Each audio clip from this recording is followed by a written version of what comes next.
Thirdly, another importance is science. Science is telling us many more things than what we knew back then.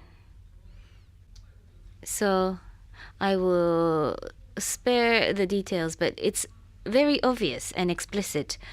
Science is giving us a clear message. 30 years ago, or even 20 years ago, even as recent as 20 years ago, it wasn't as accurate and it wasn't as in detail. And I think what science is telling us today is accurate, but those are the grave messages that we are hearing from science. So I only mentioned 3 reasons, and I'm sure that there are other reasons. But based upon those new realities, I think a new mechanism should be contemplated. Mr. Atiyah said that it's going to be the 18th time we hold the meeting conference, and it's been 18 years. That's enough. Isn't it about time? We've discussed 18 years, and the mechanism hasn't proved to be successful. So isn't it about time we begin to think about the fundamental right system? And I think the Durban meeting has given us a trigger to rethink that. So I think Durban did play an important role, in a way. So I want to give my applause.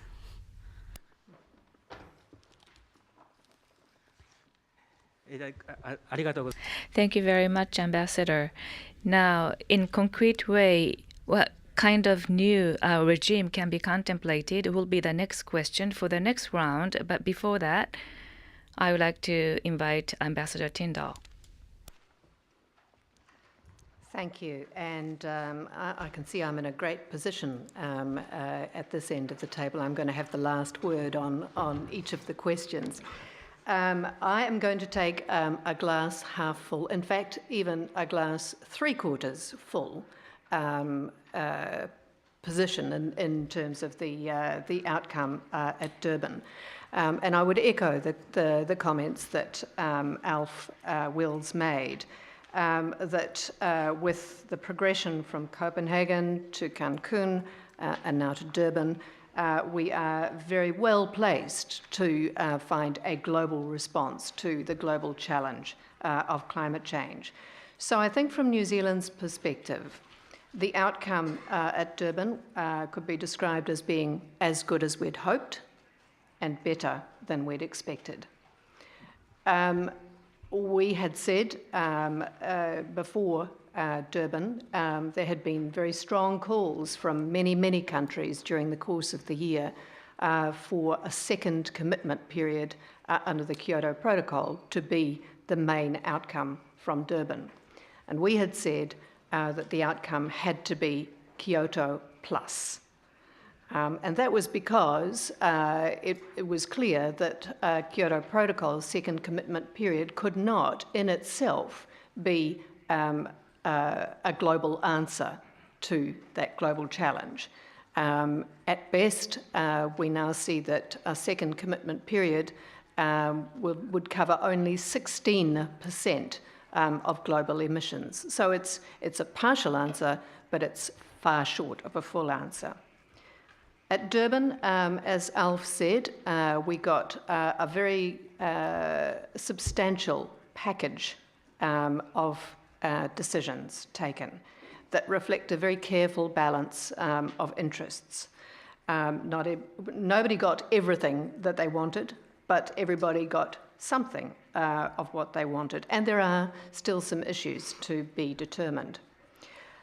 The package from Durban, I think, shapes very clearly a transition from 2013 through to 2020. We've got a very clear mandate for that long-term regime. And of course, it will be important to make sure that that gives us a durable and effective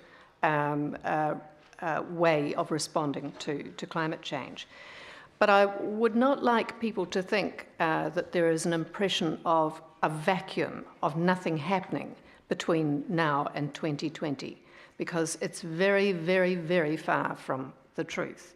And the substantial package of decisions from Durban confirms that. We've got action in key respects in that period from 2013 to 2020. First of all, in terms of the mitigation pledges that have been tabled by many countries, and with an invitation for more. We have new systems in place for enhanced and improved transparency, for reporting and for review. We have new institutions in place to deal with the important issues of adaptation, technology, and of course finance for developing countries to support climate change action. And we have substantial new work programs in place for, I think someone mentioned ambition, but also for carbon markets and an issue that's dear to New Zealand's heart, agriculture. So I would just sort of urge us to think that Durban does indeed put us on a very sound footing for action in the short term, and for the development of a durable approach in the longer term. ありがとうございました。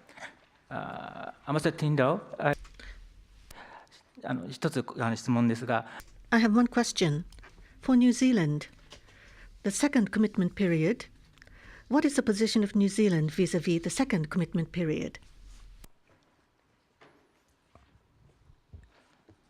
New Zealand is said that before Durban that we would be prepared to consider taking a second commitment under the Kyoto Protocol, but we would need to ensure that certain conditions were fulfilled before making that determination. Since Durban, our ministers, our political masters, have been starting to assess the outcome of Durban in order to be able to answer that question. And there are, I think, a couple of, there are some technical factors. We alluded earlier to the fact that there are some questions still to be answered in relation to the shape of the second commitment period under the Kyoto Protocol. The length of that commitment period, what happens in terms of the carryover of surplus assigned amount units from the first commitment period are two of those technical questions. But the other considerations are, of course, I guess, essentially political. And that relates to that assessment of the action that others are taking during the transition to the longer term regime, and also the progress that can be made in negotiating the Durban platform.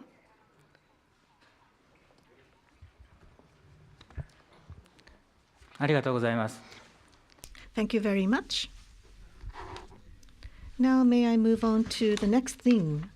The next theme is the future platform, the future framework. What should be the shape of the future framework? Ambassador Nishimura has mentioned that for 18 years, for 18 times we have repeated our debate, so perhaps we need to move on to the new paradigm.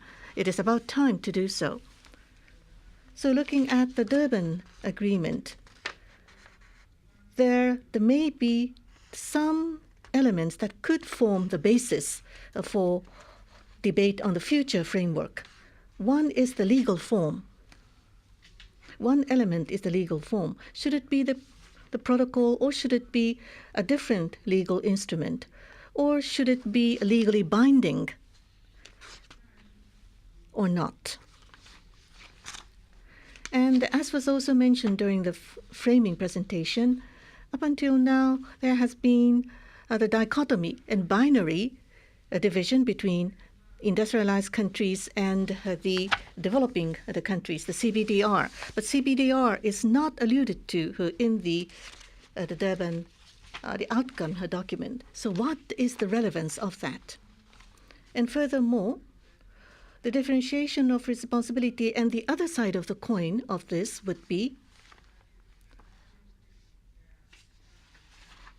what should be the duties, obligations, the commitments. So how to differentiate the obligations rather than the responsibilities will also be another focus of attention in the debate going forward.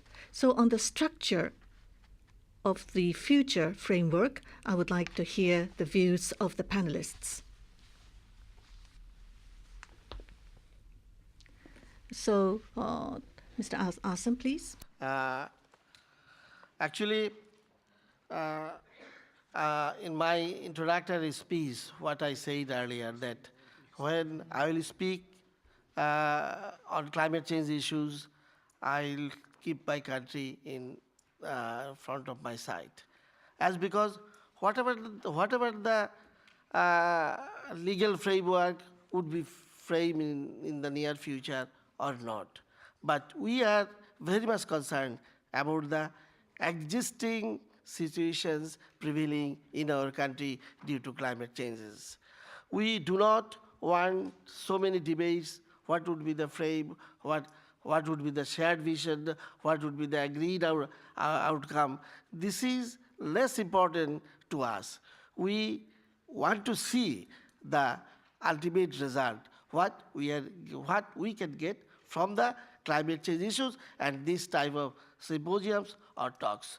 You see, everyone in the planet is vulnerable to the impacts of climate change, but those contributing least to climate change are hit the hardest. Adverse effects on climate change are already reality in Bangladesh. The country is experiencing more frequent and repeated sudden floods and symptoms of devastating cyclones, salinity increase, frequent and risks and desertification. According to which is very much alarming, I like to